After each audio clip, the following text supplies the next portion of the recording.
What is up, fellow sickos? I am Dan Valley coming at you with the one, the only, the certified fantabulous Mr. Mort Jensen of the NBA podcast fame, of Forbes fame, of Yahoo Sports fame, and of OnlyFans celebrity. It is time to wrap up the last part of the NBA Finals and get into the offseason look ahead for the one and only Indiana Pacers. Speaking of certified fantabulous, Mort, I'm going to tell you right now, I don't care how you're doing because we're pressed for time, and we're just going to dive right in.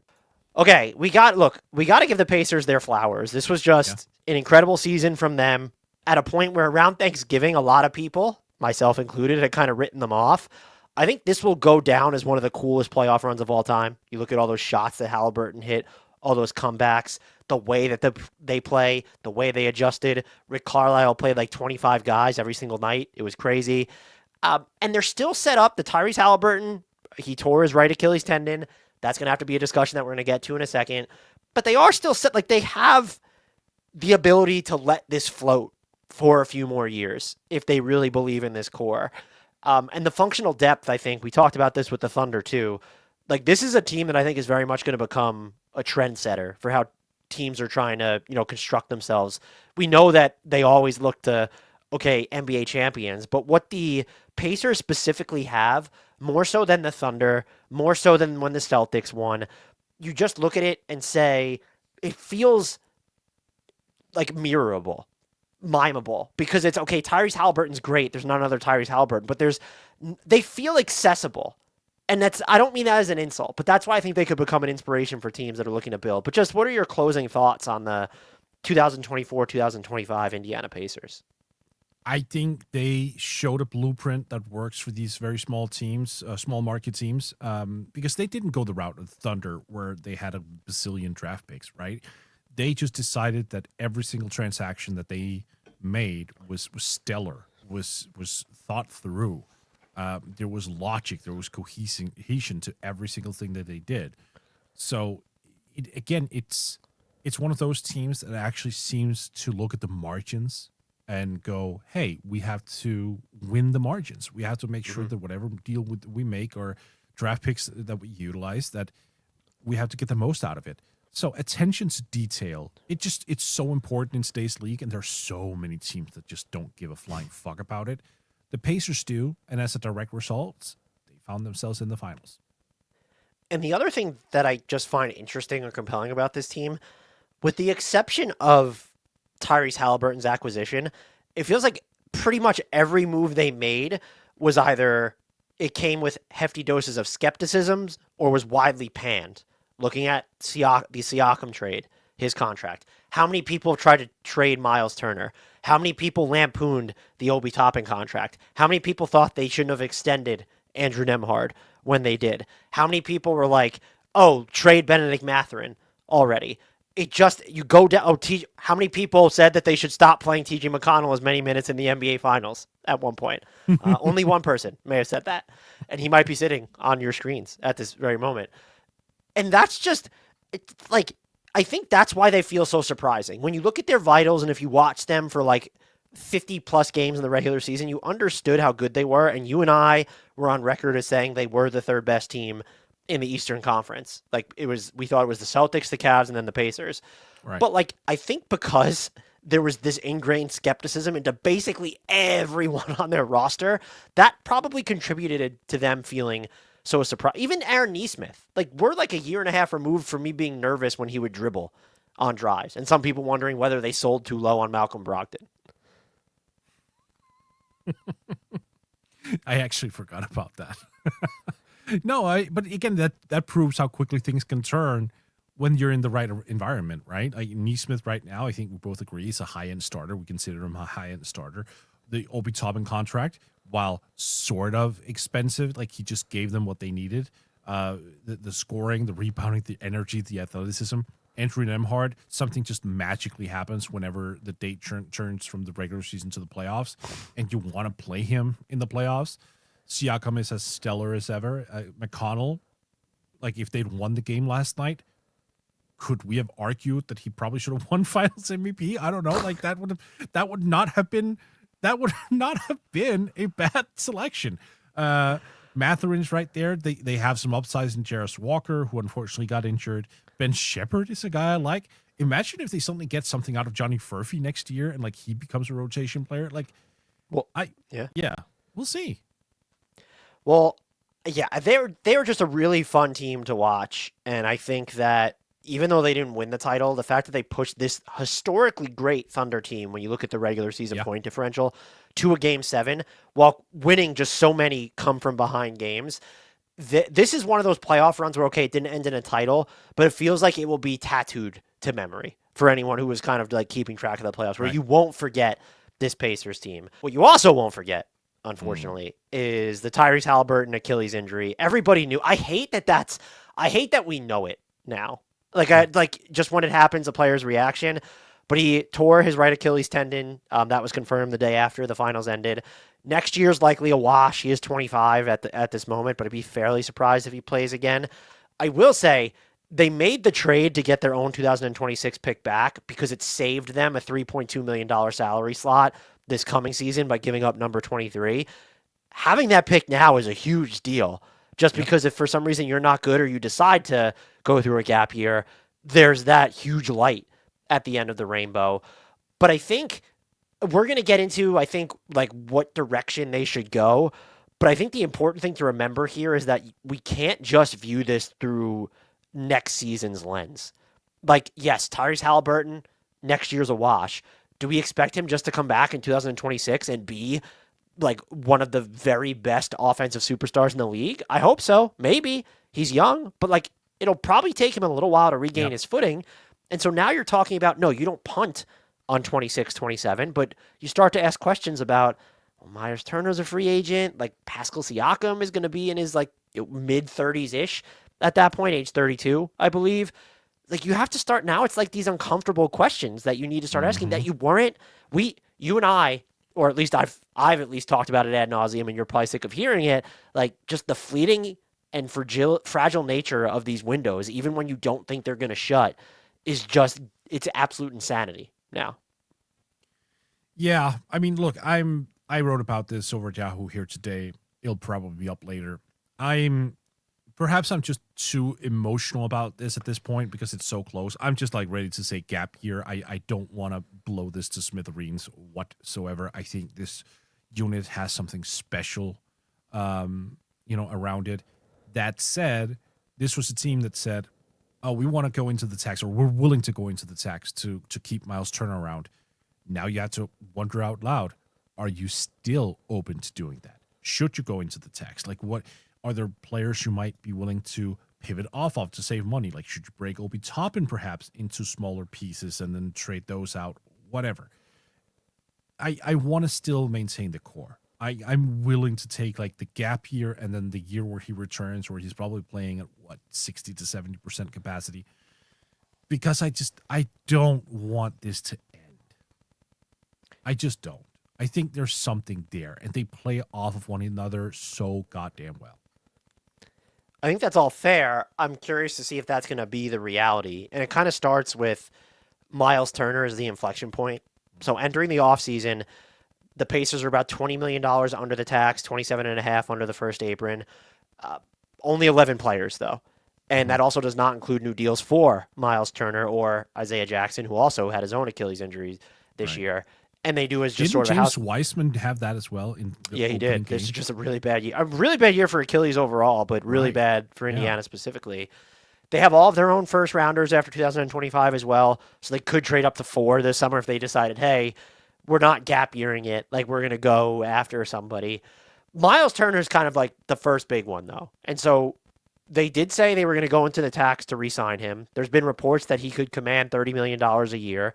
The Pacers have not paid the tax since 2005.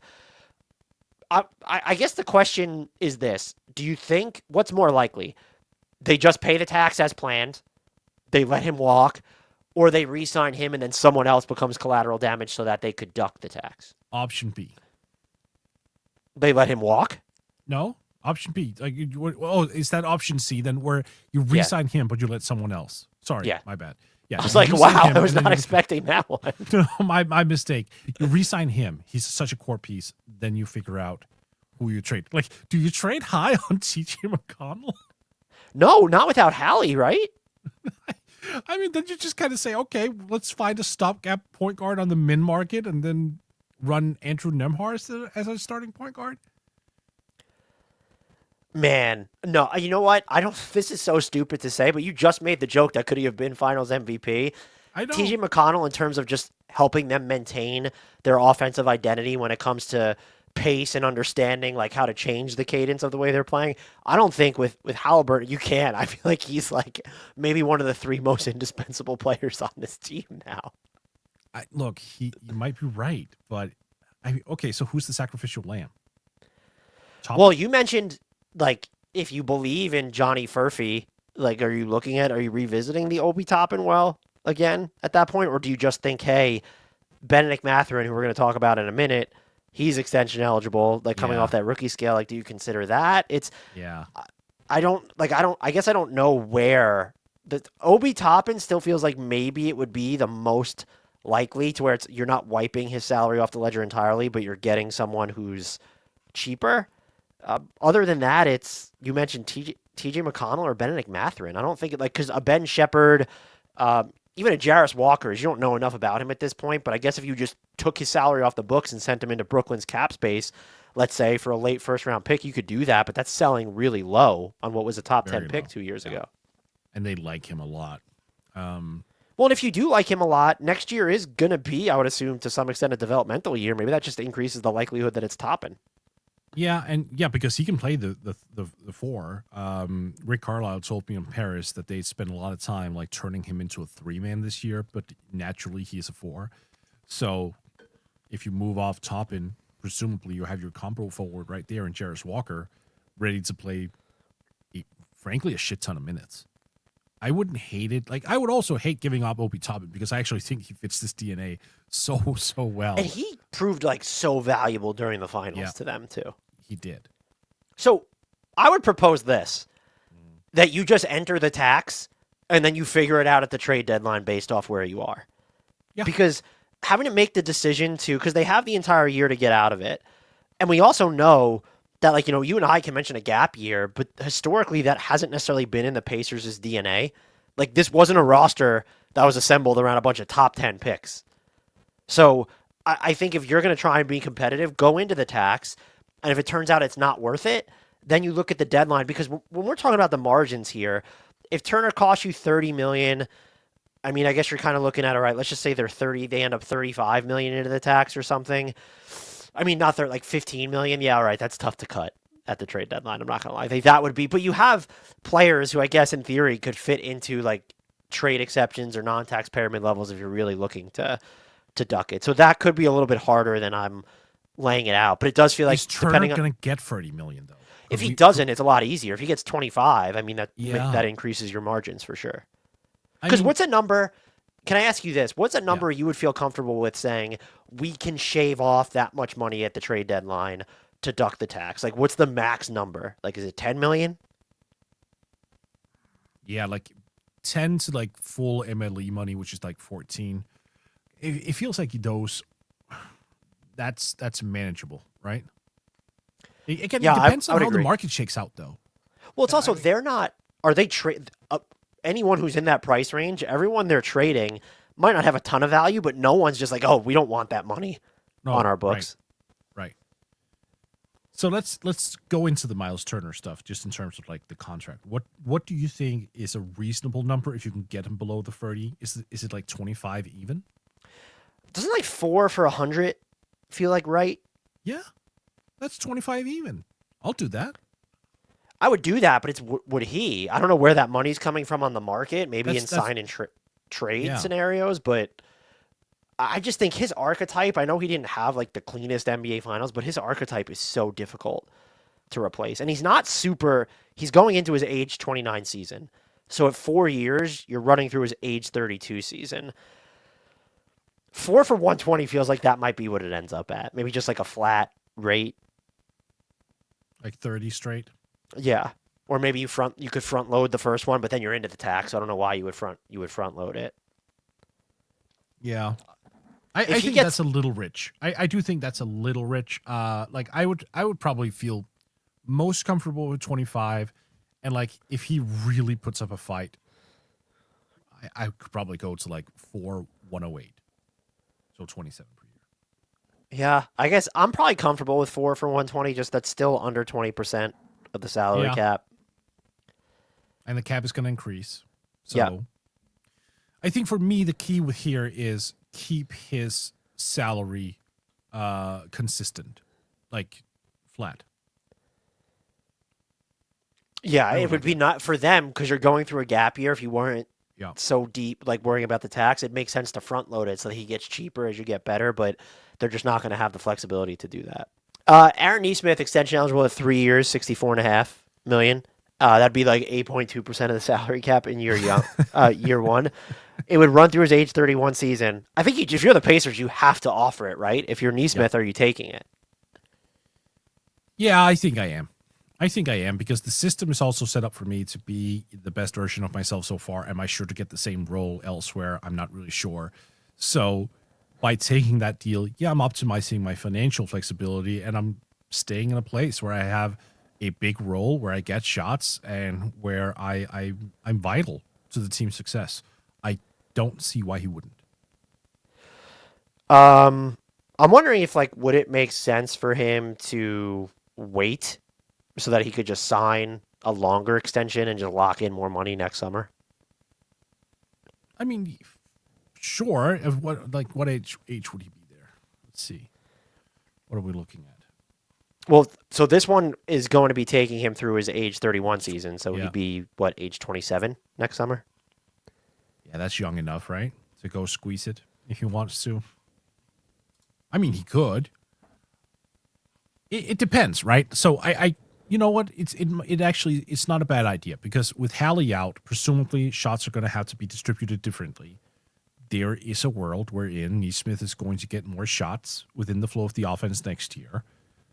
That might be a perfect stepping stone for him to spread his wings and then go into the market and say, or he's extension eligible, of course, next year as well, and say, look, it's got to be more, or I'm out of here, something like trade wise, whatever.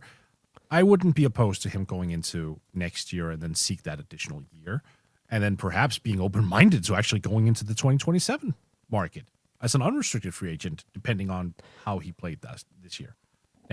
The Bennedict Mathurin situation is super interesting. He's eligible for his rookie scale. Max would be 4 years and 190, or 5 years and 247. I don't think he's going to get that. Those are just reference points. I probably would have bet on him going to restricted free agency, or at least not signing an extension. Now I'm sort of wondering, does he become more important following the Tyrese Haliburton injury, that they look at trying to get a deal done? Just turned 23 like 4 days ago. Super young, super athletic, knows how to get to the free throw line. The three-pointer is the biggest thing for me, because we know that he's not a playmaker. We know that he's not, what you would call, quote unquote, an all-around guy. He's a play finisher. Can he lean into that role and just be like a super potent scorer and carry the Pacers next year without Haliburton? If he can, I would pay him off that basis. But I just don't know the answer to that question. And because I don't know the answer to that question, I would feel maybe forced into an extension that I don't feel potentially comfortable with, depending on the number, of course. What would you pay him right now, based on what we know? It's because I don't still have a great feel for what the numbers are on, not that he's a complete flyer, but these unproven non-max guys. And so it's just should that be like a 4 years and 80 situation? Is that the new sort of just that's the roll of the dice? We don't know what you're going to turn into. I'd sign him to that. 480? Fuck yeah. I immediately. I was thinking I was thinking Jalen Green. Is that 3 years and 100 and No. I'm saying that's probably the case that his team is going to make. If they aren't sure, then okay, then let's give us a shorter term contract if you aren't really sure about where we're going. And then they're going to use Jalen Green as sort of a comparison point. I'm not saying he should sign that, Dan. I'm not saying the Pacers should sign that. I wouldn't. Could you offer him that if you're the Pacers? What is your number that you're? No, I would love 80 over 4 years. I would freaking love that. I think my max personally at this stage is 4 years, 100. I think that still ends up being a decision for them. Yeah. So I think you kind of have to try and decide how big, because he could fade in and out of the rotation. And so like that's still a number that you don't want that person to still fade in and out of the rotation. And so you're also losing a year of, as you continue to try and fit him in to the larger ecosystem of the team. With Haliburton out, he probably becomes more of a central focus. And so it's just so weird. And he's one of those players, I don't have a great feel for what he would get. I don't think I would, flinch at $25 million a year, but yeah. Oh yeah, the Green contract. I'm not saying I want that. I'm saying that is what his team is going to propose.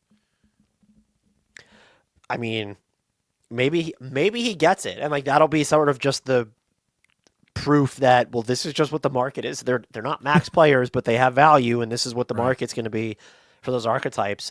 I will say, if they put the Jalen Green contract on the table, I'm signing that if I'm Mathurin. Immediately. Yeah. Even if it's shorter than I want it to be. Yeah. It's a tough call as well. Like he started less than half of the games in his career as well. Like I think you have to bake that in. Like they aren't really entirely sold on him as a full-time starter even. Like that has to be a part of the calculus. Do you think he gets an extension, or is it taken into, I won't even say RFA. Do you think he's on an extension when next season begins? Oh, man. That's so tough because the Hallie thing is so fresh. I mean, everything just is upside down right now.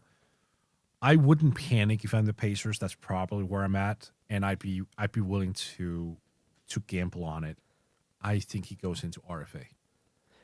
I probably would do the same, and it also keeps your trade options open during the regular season if you decide that you need more of a wholesale pivot. What is the plan here then, Mort? Are you leaning into the gap year?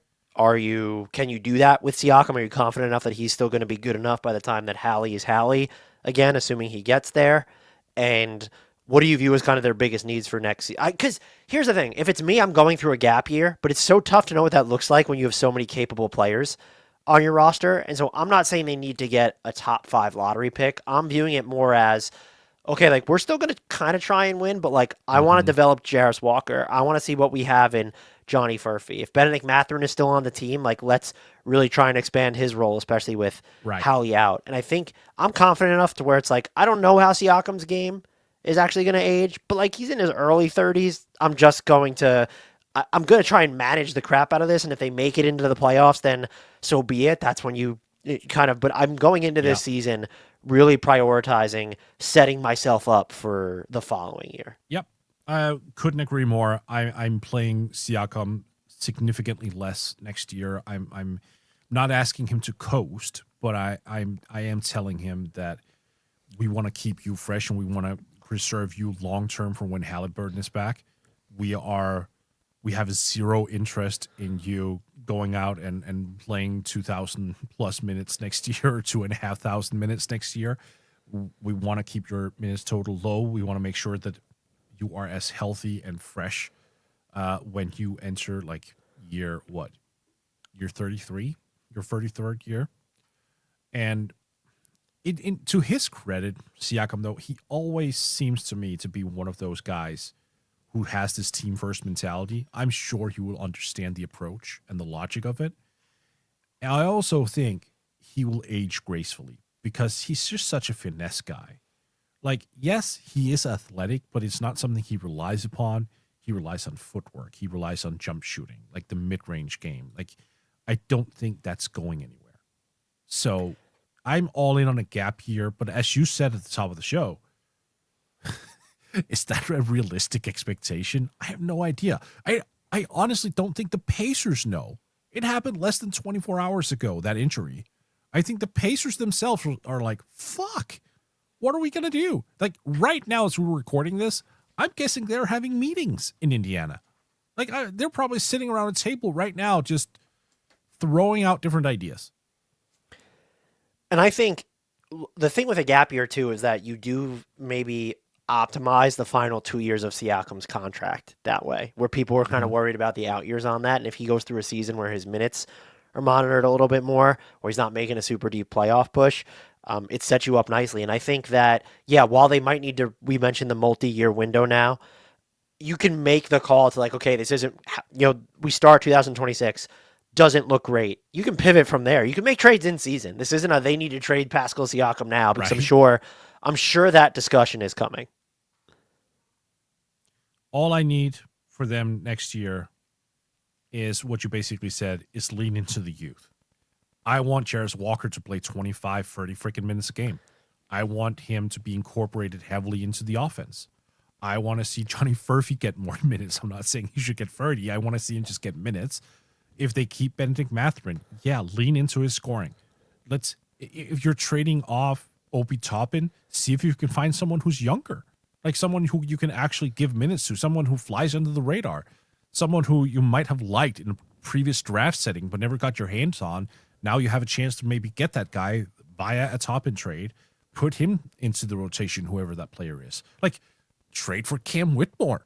Like, go for someone who's just like underutilized elsewhere, and see if you can spend the next year just building a freaking team that embraces Haliburton when he returns. I do feel like this is a team that will still try and remain competitive next year, and I think their biggest need now is another playmaker, floor general type, aside from having Siakam and McConnell and Nemhard. Yeah. Any names that they're not going to have in terms of spending tools. If they're bringing back Myles Turner, maybe they have the mini MLE, but are they even willing to spend it?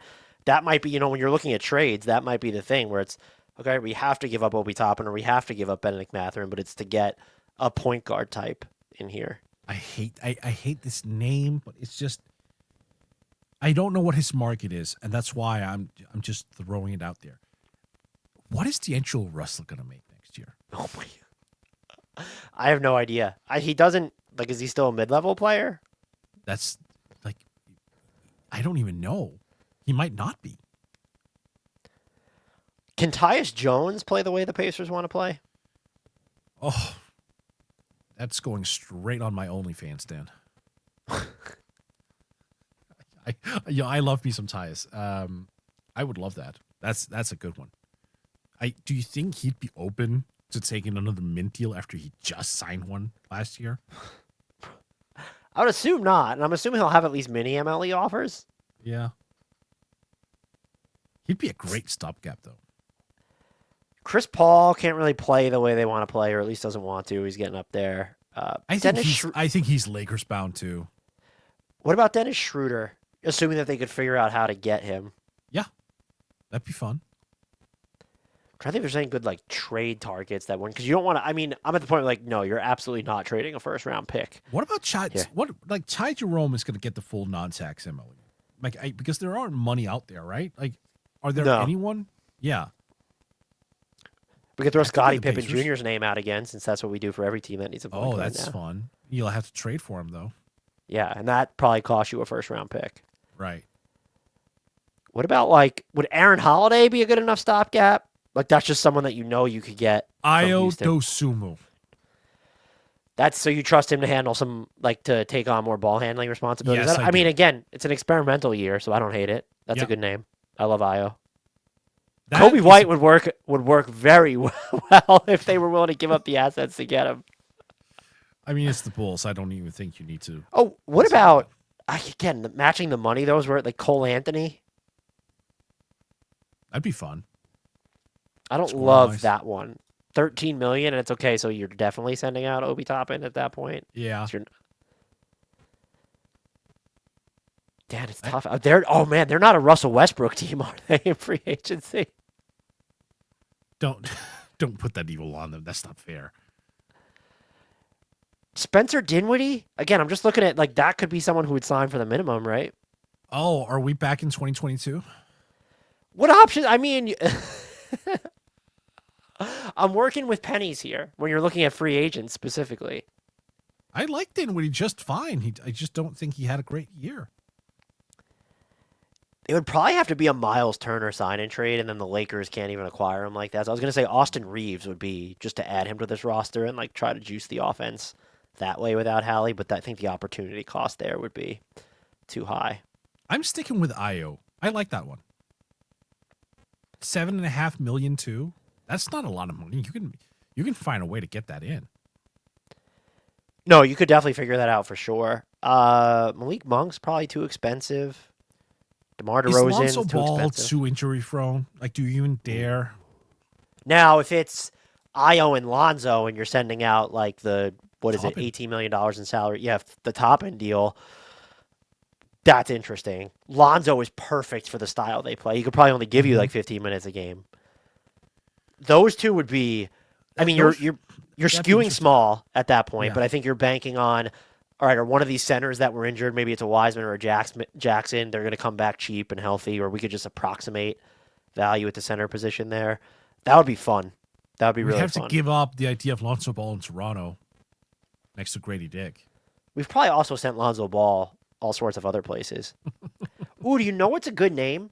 Let's say this team's looking to cut costs and a third team is involved that's taking on money you're sending out. Mike Conley is a stopgap here. Yeah, that's a good one. Isn't he from Indiana, actually? I do not know. I can double check that, but that would be. I mean, he had some lows this year, but like as a stopgap, that would be perfect. Comes off the books. He went to He's from school. Arkansas. Yeah, I was gonna say he high went to school. Went to Indiana. Yeah, because I think he played with Greg Oden, right? In Indiana back in high school. At Lawrence North. Yeah. Yeah. So went to college in Ohio, high school in Indianapolis, and born in Arkansas. That's a journeyman right there. Okay, but there's at least some Indiana connection. I want partial credit. Oh, weird. I feel like there's an obvious name here. Expiring contract. I don't know. Could you do it without giving up a first round pick is the question. Colin Sexton. I love the scoring. I don't love the playmaking. No, you shouldn't. It's like basically out of drives, and that's pretty much it. Right. Exactly. Is that the player you need? As a stopgap, I think it's just sort of, if you could get him for Obi Toppin, so to speak, and seconds or something. Right, but he's going to take shots away from the guys who want to develop too. Who's he taking shots away from that you think like they're not Jarvis going to run Walker, stuff through Jarvis Johnny Walker? Furphy, perhaps Bennedict Mathurin. Okay, Johnny Furphy was a joke, but like Bennedict Mathurin and Jarvis Walker, like I don't hate him taking shots away. He's not even that old. Like you might actually just trade for him, and then go. You know what? He can be around when Hallie's back. That's possible. So, but like those are sort of like that's on the. We mentioned Sexton, we mentioned even Io. I would say those are on like the higher end of solutions that they could probably go after. In terms of free agency, maybe Tyus Jones really sees this as okay. I'll take the minimum, or maybe it's the mini MLE, Yeah. and he views it as now I can really because they have to play him. This isn't Phoenix who's going to stick him in the corner a lot of Right. the time. Like he's going to have to play a prominent part. I would love that. Tyus Jones is good. I'll die on that hill. Anything else on these Pacers, or can you tell our listeners and subscribers where they can find you and all the work that you do? I think we're okay on the Pacers. You can find me over at Yahoo Sports, over at Forbes. You can listen to the NBA podcast if you speak Danish, buzzer beater. And you can also find me over at Blue Sky at MSJ NBA. Until next time, and as always, we give the shout out to the one, the only, the indelible. I'm actually going to shout out Tyrese Haliburton here. Get well soon. Hope he comes back just as good, if not better, in 2026.